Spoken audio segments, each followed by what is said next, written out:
sedang menghadapi suatu krisis COVID-19, sehingga sebagian besar umat Kristiani tidak bisa beribadah dengan memuji seperti kita dengan tatap muka. Harus mereka melalui berbagai alat internet, Zoom, tapi kita kumpul bersama-sama, dan Tuhan pasti akan menerima pujian penyembahan kita. Amin, saudara. Memang kota Daegu ini merupakan kota yang pernah diperhatikan oleh dunia berapa bulan yang lalu. Saya sangat salut, saudara, tidak melarikan diri dari kota Daegu, tetap memperjuangkan dengan selamat. Amin. Ini merupakan anugerah Tuhan. Barangkali saudara juga tidak pernah mengalami pengalaman yang kemarin-kemarin ini. Segalanya ketidakpastian, segala berita-berita yang akan kita dengar membuat kita lebih gugup dan khawatir. Tapi masa-masa kesulitan, Tuhan tidak membiarkan kita sebagai umatnya. Amin. Bahkan sampai saat ini, seperti di Indonesia masih cukup serius. Tadi malam saya lihat jumlah positif yang pernah terjadi di Indonesia sudah 62.142 orang. Bahkan kemarin saja yang kena positif jumlahnya 1.447 orang. Barangkali yang tidak pernah diperiksa mungkin jumlahnya lebih besar. Saya lihat minggu kemarin hampir setiap hari lebih, rata-rata lebih dari 1.000 orang yang kena. Itu membuat kita juga sedikit khawatir, karena keluarga kita, mungkin teman-teman kekasih kita yang sedang berjuang di Indonesia. Mungkin Korea agak mending walaupun masih belum total pulih, tapi di tengah-tengah krisis ini, orang-orang dunia, orang-orang yang memegang dengan fenomena-fenomena alamiah, melihat situasi kondisi, mereka gelisah dan mereka sedang bingung. Tapi saudara saya yang sebagai anak-anak Tuhan, yang sudah mempunyai satu kepastian, Dia yang selalu mendatangkan kebaikan bagi orang-orang mengasihinya, kita tidak perlu khawatir. Tadi kita sudah nyanyi, dan tadi kita sudah membaca bersama-sama Amsal bahwa Tuhan melindungi dan menjaga segala malapetaka. Amin, saudara. Amin. Jadi sesungguhnya pemulihan di masa new normal ini bukan pemulihan situasi kondisi. Pemulihan situasi kondisi di bumi ini ada di dalam tangan Tuhan. Benar? Tapi pemulihan di masa new normal yang lebih penting daripada situasi kondisi adalah hati kita, keberadaan kita, sejauh mana kita pegang satu janji iman yang selalu kita terdapatkan dari firman Tuhan. Saudara-saudara yang kukasih dalam Tuhan, di dalam Amsal pasal 21 ayat 1, Salomo dia menyanyi begini, hati raja seperti batang air di dalam tangan Tuhan, dialirkannya karena ia ingin. Sehingga seperti hati raja atau di situasi kondisi itu ada di dalam tangan Tuhan. Jadi Dia adalah pemilik bumi ini. Tuhan yang kita sembah adalah Tuhan yang menjalani sejarah di dunia ini. Walaupun kita tidak mengerti maksud Tuhan yang sedalamnya, tapi kita tahu bahwa Tuhan itu, Tuhan menjalani segala sesuatu di bumi ini. Amin, saudara. Amin. Jadi kita jangan melihat situasi kondisi yang kita rasakan dengan mata jasmani kita. justru kita anak-anak Tuhan melihat bumi ini dengan mata rohaninya. Apa sesungguhnya Tuhan inginkan melalui hidup saya. Jadi hari ini kita coba membuka satu bagian firman Tuhan dengan judul You are the light of the world. Anda pribadi lepas pribadi adalah terang bagi dunia. Justru di tengah-tengah kegelapan, justru di tengah-tengah kecemasan, banyak orang membutuhkan terang.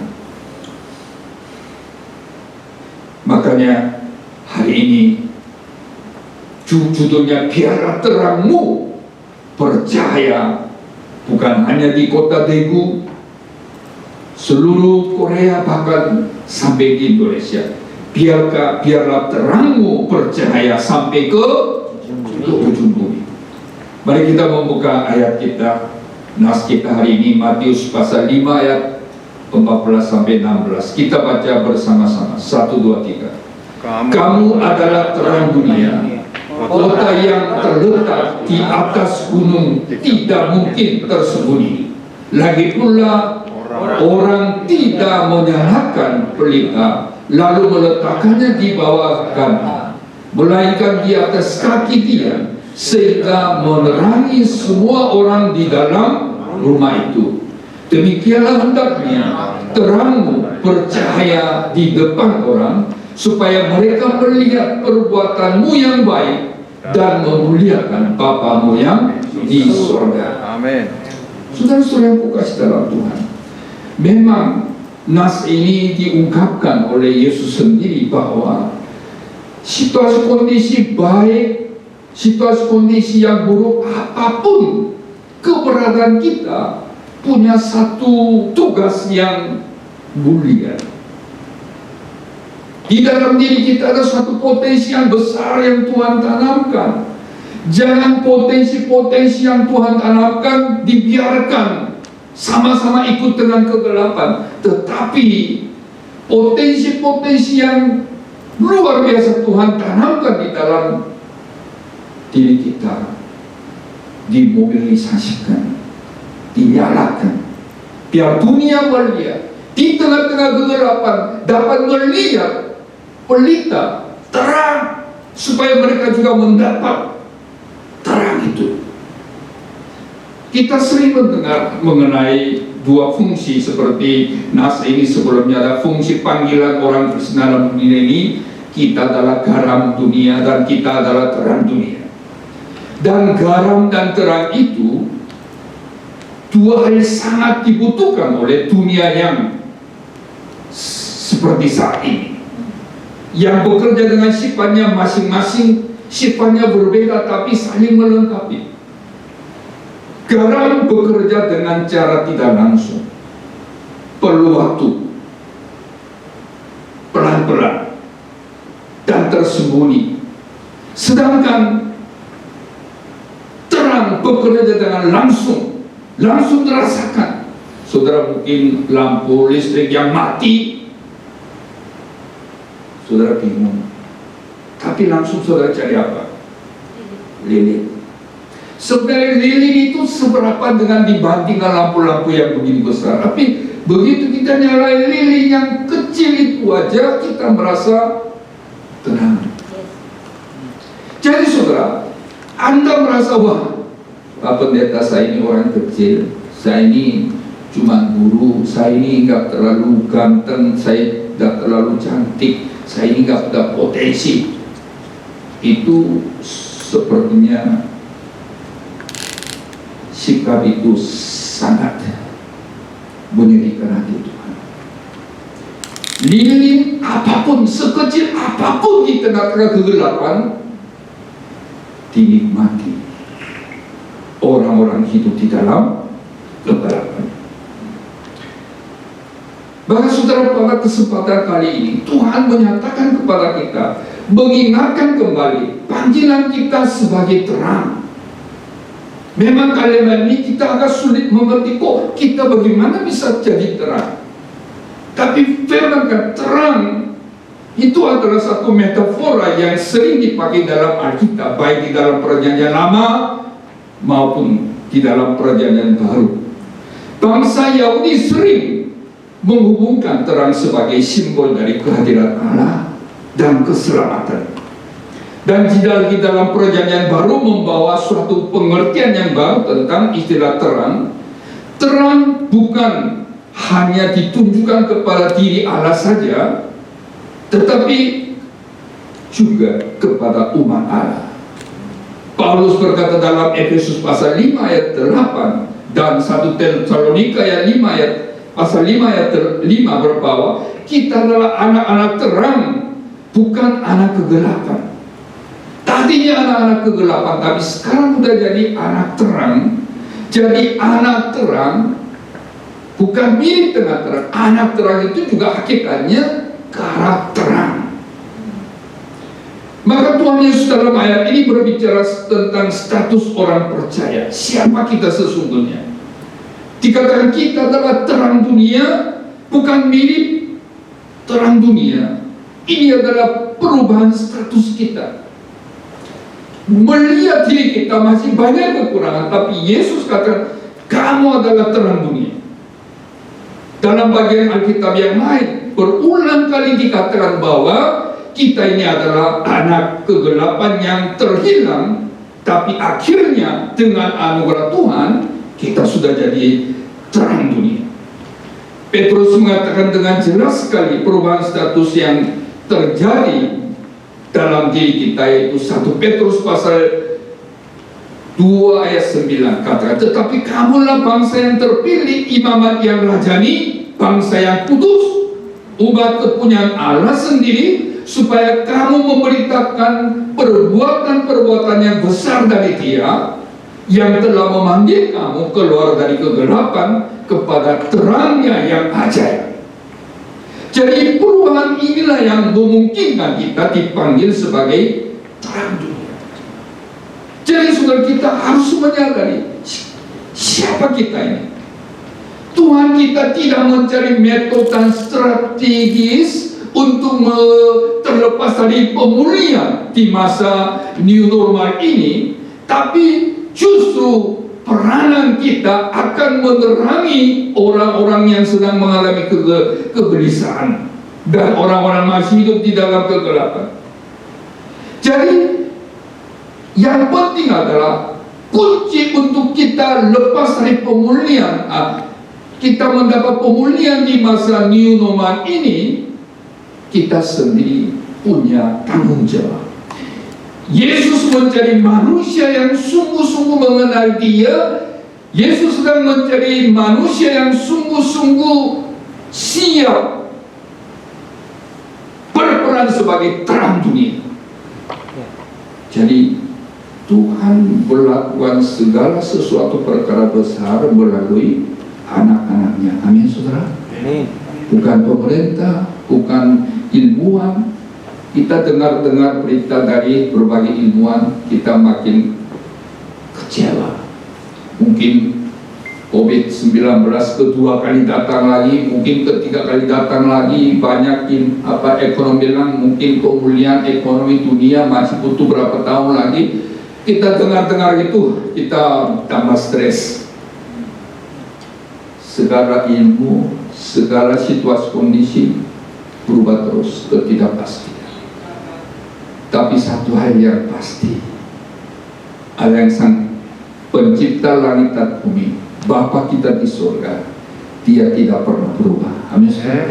Dia tetap memihak kita, justru di tengah-tengah krisis merupakan satu kesempatan untuk kita menunjukkan betapa besarnya kasih-Nya melalui hidup kita sebagai terang dunia. Amin, saudara. Amin.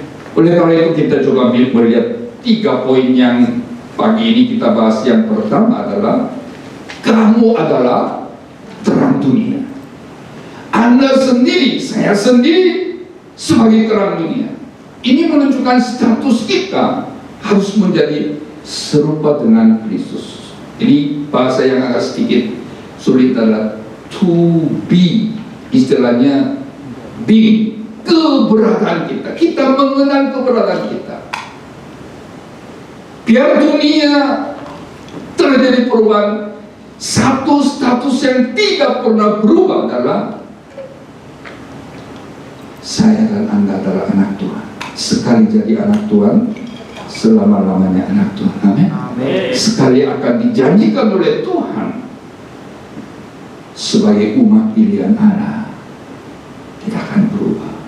Oleh karena itu saudara, apa yang kita harus mengarahkan mata rohani kita tertuju kepada Tuhan. Tuhan, kondisi situasi tidak memungkinkan kita nyaman, tapi perlindungan-Mu selalu membuat saya puas. Seperti Ayub, di tengah-tengah perjalanan hidup, semua orang menyalahkan dia. Situasi kondisi tidak mungkin dia memuji Tuhan, tapi dia terus mengerti tengah-tengah pergumulan. Dia tidak pernah terlepas dengan matanya kepada Tuhan. Akhirnya dia juga mendapat satu berkat yang disediakan oleh Tuhan. Masa-masa sulit bagaimana kita lewati? Bukan pakai akal kita, bukan pakai pengalaman kita, kepintaran kita, tapi justru Anda dan saya berperan sebagai terang, menunjukkan satu tuntunan kepada kita. Sejauh mana kita mengenal Dia, sejauh mana kita makin hari makin seperti pribadi Yesus, melihat dunia dengan mata Yesus. Saudara-saudara yang kukasih dalam Tuhan, kamu adalah terang dunia. Artinya maksud dari terang adalah untuk dilihat. Anda sedang dilihat. Anda bukan pengikutnya, tapi Anda punya status duta besar daripada surga. Duta besar punya tanggung jawab. Anak terang punya tanggung jawab. Banyak orang di sekeliling Anda, banyak orang-orang agama yang punya lain, banyak orang namanya Kristen masih gelisah. Tengah-tengah di mereka Anda hadir, mendapat satu damai. Amin saudara. Rasa damai yang saudara miliki mau tularkan kepada mereka, supaya Anda benar-benar dilihat oleh mereka. Oh, teman satu ini beda dengan kami. Kami gelisah, kami gugup, tapi dia selalu haleluya, puji Tuhan, penuh dengan sukaria, penuh dengan damai, penuh dengan rasa bahagia. Amin. Amin. Perlu dilihat.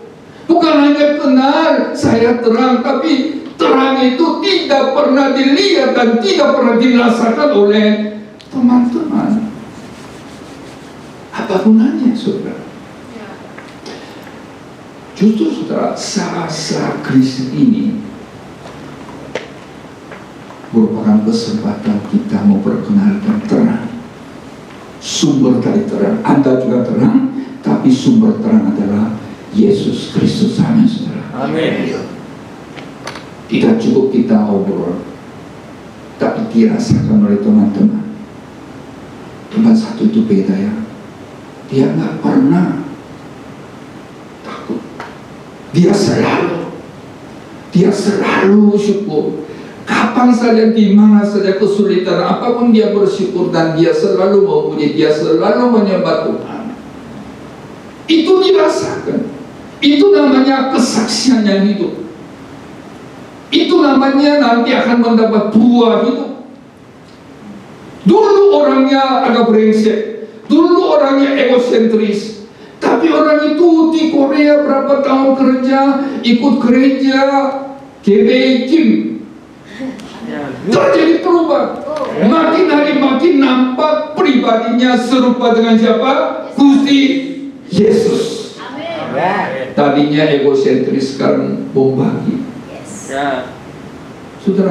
Saudara membagi sesuatu kepada teman, teman dapat sukacita, Ketika Anda melihat sukacita teman, Anda dapat sukacitanya 2 kali lipat. Amin. Amin. Saya alami, saudara. Saya masih melayani di Indonesia dengan Zoom. Kami punya sekolah teologi dan saya juga keliling-keliling. Memang sengaja saya menyiapkan waktu untuk keliling gereja-gereja umat Indonesia yang berada di Korea. Ingin memberi dorongan, ya, gereja-gereja yang lain yang kemarin agak sulit, saya juga membawa supermi berapa dos, tapi kelihatannya mereka itu nggak terlalu mereka menolong. Jadi saya hari ini nggak bawa supermi, saya bawa hatinya. Amin, saudara. Begini, saudara, Anda mau jadi berkat bagi teman, temannya dapat berkat 1 kilo. Ketika Anda melihat temannya rasa berkatan, rasa syukur kepada Anda dapat berkat 2 kali lipat. Amin. Itu nggak bisa dijual belikan. Saya juga merasakan. Teman-teman, apa kok? Kenapa diundang gereja Korea yang besar kok nggak? Apa kok cari-cari sendiri, cari-cari umat Indonesia yang berada di sini? Aku kan pernah sebagai orang asing di Indonesia lama. Teman-teman dari Indonesia ke sini kan kesulitan. Mumpung ada waktu saya ke sana mendorong dan menghibur. Amin. Amin. Sebenarnya kota Daegu ini kota kelahiran saya. Saya sampai SMA di sini. Tapi sudah lama, sejak tahun 73, 72 saya meninggalkan kota Daegu. Jadi tadi dari apa Tongdeoyo ke sini kalian belum lahir ya. Kalian pikir pendeta ini umurnya berapa ya kok? Jadi maksudnya terjadi perubahan. Tapi sudah kembali lagi, kemewahan, kehebatan, keindahan alam penting, tapi lebih penting adalah peranan Anda. Aku adalah garam dunia. Tunjukkan, buktikan melalui buah hidup Anda. Itu yang kunci pertama. Makanya terang adalah pembimbing agar Bapa di surga dipermuliakan. Jadi begini, Anda mungkin bilang begini, Pak, bagaimana saya jadi terang? Seperti saudara Galatia pasal 2 ayat 23. Aku tetap disalibkan dengan Kristus, ke manusia namanya, namun aku hidup, tetapi bukan lagi aku hidup. Siapa? Bukan lagi aku sendiri yang hidup, melainkan Kristus yang hidup di dalam aku. Sumber terangnya Yesus. Tapi Yesus hidup di dalam diri kita, berarti langsung nampak rasa cahayanya. Berasal dari siapa? Yesus. Tapi itu bisa nyala, bisa tidak nyala. Kalau kita lebih berteman dengan dosa, cahayanya lama pelan-pelan itu padam. Tapi Anda lebih dekat dengan apa? Gusti Yesus. Persekutuannya lebih erat dengan makin erat, makin percayanya tambah. Banyak orang salah gini, wah, saya kan sejak lahir Kristen. Tapi buktinya Anda benar-benar dirasakan oleh teman-teman sebagai terang, atau sudah lama lampunya sepertinya mati. Tadi saya sudah bicara penting ini, zaman ini benar-benar aktif, yang bukan musibah berbagai apa penyakit, tapi banyak ajaran-ajaran sesat, bidah-bidah itu begitu kuat, begitu giat. Soalnya apa? Kita sebut saya ini orang Kristen yang baik, tapi tidak bisa dirasakan oleh orang. Jadi mereka lama-lama jenuh, mereka cari yang sesuatu new, sesuatu yang asik. Itu orang-orang yang kelompok bidah, mereka semangatnya, mereka dedikasinya hidup mati untuk ajaran mereka. Kita pikir kita yang punya ajaran benar Alkitabiah, tapi hidup kita tidak bisa membuktikan. Itu jadi masalah. Seberapa besar umat Kristen itu nggak masalah, tapi yang bermasalah adalah sejauh mana peranan powerful dalam hidup di dunia ini, hidup Anda dirasakan. Saya sudah hampir 37 tahun sebagai misionaris. Saya keliling ke dunia, saya pernah berbagai jabatan yang saya jalankan. Misionaris-misionaris Korea yang sudah tersebar di seluruh dunia, 129 negara dengan jumlah 28.000 misionaris Korea. Saya 4 tahun jabat sebagai ketua umum dari para misionaris sehingga keliling berbagai negara. Jadi gereja Korea memang dipakai oleh Tuhan untuk pemutusan Injil. Memang ada yang di tengah-tengah pelayanan mereka memang benar-benar kena tantangan sampai mati syahid. Anaknya juga mati karena kena penyakit.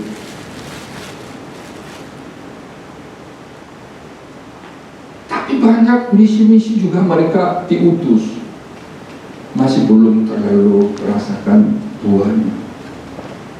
Saya melihat bukan orangnya ganteng, bukan orangnya punya gelar yang S3, S2, tapi sejauh mana dia bisa memberi suatu pengaruh yang positif, penuh kasih sayang, penuh dengan pengorbanan terhadap orang-orang di sekelilingnya. Saudara, Anda tidak kebetulan datang di Korea. Anda benar-benar anak Tuhan. Tuhan punya suatu rancangan yang indah, amin. Tuhan mengutus Anda di kota Daegu. Satu sisi Anda mencari sesuatu ekonomi, kebutuhan ekonomi, tapi balik itu Tuhan punya rencana melalui Anda. Bos-bos Anda orang Korea yang suka-suka minum minuman keras, suka main perempuan, gendut-gendut, kasar, mereka juga membutuhkan terang, amin, melalui Anda. Anda perlu mendoakan mereka biar mereka juga mengenal terang. Satu sisi kita terima kasih karena pemilik pabrik Anda yang memberi gaji pesangon. Anda bagaimana bisa membalas dengan mereka apa?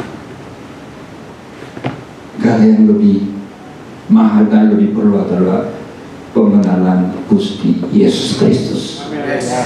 Anda tidak bisa hanya memberitakan penginjilan secara pribadi, tapi Anda membuktikan terang ada di dalam diri Anda, itu dirasakan oleh bos Anda dan teman-teman kerja di kantor Anda. Amin. Ini yang justru saat krisis ini bagi kita itu merupakan satu kesempatan untuk memperkenalkan Yesus Kristus. Dan kedua, terangmu bercahaya di depan orang, itu adalah peran kita untuk melakukan sesuatu guna menerangi dunia. Dunia harus dapat melihat terang Yesus berada di dalam diri kita. Bukan lagi aku sendiri yang hidup, melainkan Kristus yang hidup di dalam aku. Tadi kita baca. Jadi tujuannya bukan mereka mengenal Anda, tapi tujuannya mereka mengenal Kristus melalui hidup kita. Amin. Anda kalau begitu sukses. Iya. Salah satu teman pegawai datang dari Indonesia, kok hidupnya seperti Kristus loh. Anda mendapat satu gelar dari bos Anda. Dia selalu memikirkan orang lain, dia terlalu banyak omong, tapi kok orang itu masuk di departemen selalu damai, ada sesuatu yang kesukacitaan. Jadi saudara, Anda jangan meremehkan diri. Wah, saya ini nggak apa-apa, seperti saya cari uang di Korea. Wah, itu terlalu kecil tugas Anda. Anda bisa membalikan banyak orang-orang Korea yang punya potensi di mata dunia, tapi mereka membalikan sebagai anak-anak Tuhan yang akan dipakai oleh tangan Tuhan untuk kemuliaannya. Amin. Amin. Saudara, perjalanan hidup kita, siapa yang sangka Anda berada di Korea? Ini kesempatan, ini great opportunity untuk memperkenalkan Yesus Kristus sebagai saksi, seperti kisah para rasul pasal 1 ayat 8. Kamu akan menerima kuasa dan kamu akan menerima Roh Kudus, kamu akan menerima kuasa, maka kita akan menjadi apa? Saksi Kristus. Mulai dari mana? Yerusalem, seluruh Yudea, Samaria, sampai ke ujung bumi.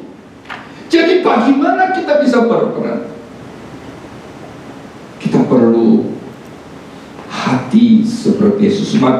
Injil Matius pasal 9 ayat 36. Melihat orang banyak itu, Yesus melihat banyak orang, tergeraklah hati Yesus oleh belas kasihan, compassion kepada mereka. Kalau mereka lelah dan terlantar seperti domba yang tidak bergembala. Banyak orang yang hidup tanpa Kristus. Di tengah-tengah COVID-19 ini, mereka seolah-olah domba yang tidak bergembala. Mereka punya duit, mereka punya kemewahan, tapi kalau mereka tidak memiliki terang, seperti apa? Domba yang tidak bergembala. Kita melihat mereka dengan hati Yesus penuh belas kasihan. Amin, saudara. Amin. Amin. Tuhan akan memakai saudara untuk mereka-mereka yang sedang mengalami krisis. Maka saudara, di dalam Yesaya pasal 6 ayat 8, Allah memberi satu panggilan kepada Yesaya. Lalu aku mendengar suara Tuhan berkata, siapakah yang akan kuutus dan siapakah yang akan mau pergi untuk aku? Maka sautku, Yesaya katakan, ini aku, utuslah aku. Allah mencari orang yang menyampaikan isi hatinya. Yesaya menangkap, Yesaya mampu mendengar. Barangkali siang hari ini Tuhan mencari siapa yang aku utus untuk mencari jiwa-jiwa yang sedang gelisah di tengah-tengah COVID-19 di kota Daegu. Siapa yang aku utus? Saudara, siapa? Tuhan, ini aku, utuslah aku. Anda tidak perlu pergi jauh-jauh ke Seoul. Anda diutus di tengah-tengah tempat pabrik yang saudara tahu. Amin. Anda terangin. Mungkin akhir tahun bos bilang, wah, perusahaan kita, pabrik kita luar biasa, suasananya friendly, suasananya siapa yang berperan? Teman-teman bilang, itu teman orang Nasari itu, teman itu yang sering ikut gereja itu yang membuat suasana pabrik, suasana kantor yang begitu meriah. Itulah yang kerinduan Tuhan. Amin, saudara. Jadi yang terakhir, kita juga pikir kita perlu memiliki hati Tuhan seperti status kita makin hari makin serupa dengan Kristus. Kemudian itu buah hidup dilihat orang. Kemudian kita melayani orang dengan hati Tuhan, dengan kuasa Roh Kudus. Jadi buah hidup, buah pelayanan, dua-duanya dinantikan oleh Tuhan. Sampai ke mana? Sampai ke ujung bumi. Kita as a world Christian, kita adalah Kristen, anak Tuhan yang global. Anda lebih terasa daripada sanak saudara yang tinggal di kampung Anda. Mereka tahu diputar-putar, tapi Anda sudah pakai pesawat sampai Korea. Dunia ini memang luas. Di mana kami berada, kapan kami berada, kita menjadi world Christian. Dunia ini sebenarnya kecil ya, kecil sekali. Berbagai kecanggihan, pakai Zoom. Barangkali Opa ini juga bisa diikut teman-teman di Indonesia, di mana-mana. Itu kecanggihan teknologi, tapi itu semua sarana. Sasarannya adalah sejauh mana kita serupa dengan Yesus Kristus menjadi terang dunia. Amin. Dan sejauh mana kita melayani, punya hati Yesus dengan penuh belas kasihan, nyala dengan mata rohani kita. Tapi kejangkauan kita sampai ke mana? Dunia bagi Kristus, bukan hanya Indonesia bagi Kristus. Oleh karena itu saudara terhina, Anda bukan kebetulan ada di kota Depok. Anda diutus oleh Tuhan menjadi saksi Kristus, membutuhkan kuasa dari Roh Kudus, mulai Yerusalem, seluruh Yudea, Samaria, sampai ke ujung bumi. Bahkan di Matius pasal 28 ayat 18 sampai 20 katakan, pergilah dengan hati Yesus. Mari kita membaca bersama-sama ayat ini, Matius pasal 28, 1, 2, 3. Dan ajarkan mereka melakukan segala sesuatu yang telah kuperintahkan kepadamu, dan ketahuilah aku menyertai kamu senantiasa sampai kepada akhirnya. Tuhan menyertai, Tuhan Immanuel, Tuhan menyertai kita. Di dalam diri kita ada Gusti Yesus. Makanya Anda bisa terang karena pertolongan Tuhan. Anda bisa membalikkan dunia kegelapan dengan dunia yang terang. Saya akhiri dengan firman Tuhan, dengan satu tantangan. Memang di dunia ini, di sekeliling Kristus ada 4 macam Kristen. Memang Kristen yang pertama yang saya berat menyebut namanya kelompok orang Kristen pengkhianat. Di dalam Alkitab kita lihat seperti Yudas Iskariot. Kelihatannya begitu dia setia, dia sampai dipercaya oleh semua teman-teman, maka dia terpilih sebagai bendahara. Saudara, di dalam kelompok apapun seorang bendahara itu nggak sembarangan orang dikasih benar. Yudas Iskariot, dia mestinya tujuan hidupnya untuk kemuliaan Tuhan, maka dia mendapat satu kesempatan untuk memelihara dengan keuangan. Akhirnya dia terbalik. Yesus jadi sarana, duitnya jadi sasaran. Banyak orang Kristen tadinya mengenal Tuhan, dia bersuka cita karena Kristus, tapi lama-kelamaan justru melalui Yesus saya mendapat berkat apa? Berkatnya tujuan, tapi Yesus adalah sarana. Itu pasti satu saat dia kena seperti Yudas Iskariot. Paulus kata Demas sudah kembali ke dunia karena dia mencintai dunia. Saya kira di sini nggak ada tipe orang Kristen Yudas Iskariot, tidak ada. Amin, saudara. Amin. Dia merepotkan orang. Namanya orang Kristen pintar omong, tapi selalu merepotkan banyak orang, bikin malu. Tapi ada banyak orang Kristen, mayoritas Kristen ikut-ikutan. Ketika Yesus masuk menuju Golgota, mereka bilang Hosana, Hosana. Mereka memuji Yesus.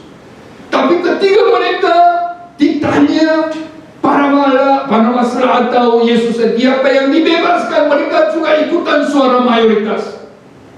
Bebaskan Barnabas.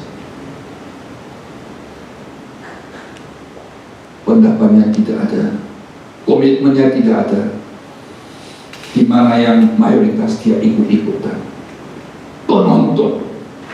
Banyak orang Kristen tidak percaya, tapi mereka ikut-ikutan sambil mencari keuntungan. Hadir tapi mereka tidak memberi pengaruh positif. Tapi orang Kristen ketiga adalah kebanyakan orang Kristen sebagai pekerja. Dia melayani baik, tapi selalu bekerja, selalu mencari, menantikan upahnya. Upahnya tidak ada, tepuk tangannya tidak ada, kehormatannya tidak ada, dia kecewa, pindah gereja. Pekerja tidak bisa menjadi terang.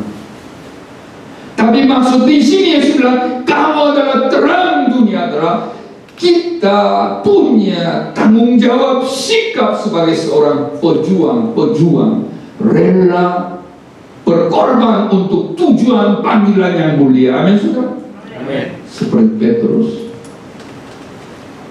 seperti Paulus, seperti Stefanus, seperti banyak hamba Tuhan yang setia mati syahid,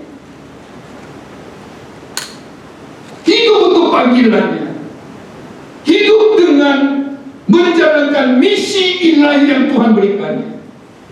Itu namanya pejuang. Pejuang tidak melihat kiri kanan.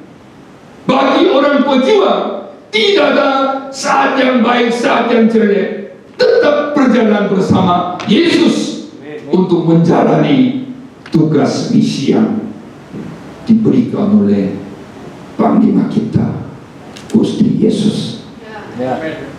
Saya sangat harap ini di tengah-tengah krisis ini kita perlu naik kelas. Selama ini saudara, tipe Kristen ikut-ikutan, naik kelas Kristen pekerja. Amin. Kalau selama ini Anda sebagai orang Kristen pekerja yang menantikan upah di bumi ini, hari ini naik kelas. Tuhan, aku ini mau jadi pejuang untuk menjalankan misi yang diembankan oleh Engkau. Carilah jiwa-jiwa yang masih hidup di dalam kegelapan, sehingga hidup Anda disertai oleh berkat perlindungan dari sumber terang kita, yaitu Gusti Yesus. Amin. Baik, kita berdoa bersama-sama. Kita melihat diri kita. Tuhan, saya ini selama ini membanggakan diri sebagai anak-Mu, atau kami melupakan tugas kami, peranan kami mengerangi dunia kegelapan. Banyak orang yang gelisah, banyak orang yang merasa kebingungan. Justru kehadiran kita membuat mereka yang tenang dan damai. Tuhan, kami tidak hanya membutuhkan pertolongan penghiburan dari Engkau, tapi kali ini kami akan menghibur mereka. Kami akan meyakinkan mereka di dalam Kristus ada damai, ada kebenaran, segala kekayaan yang Tuhan sediakan bagi mereka. Teman-teman yang hadir hari ini, Tuhan, mereka diutus oleh Indonesia di tengah-tengah Korea. Banyak jiwa-jiwa yang selama ini kami temui belum merasakan tugas kami yang diembankan oleh Tuhan. Pakailah kami, Tuhan, sebagai terang dunia, sambil membuahkan buah hidup maupun buah pelayanan untuk menjalankan visi Tuhan berikan. Dunia bagi Kristus akan terjadi melalui kehidupan kami sebagai pejuang-pejuang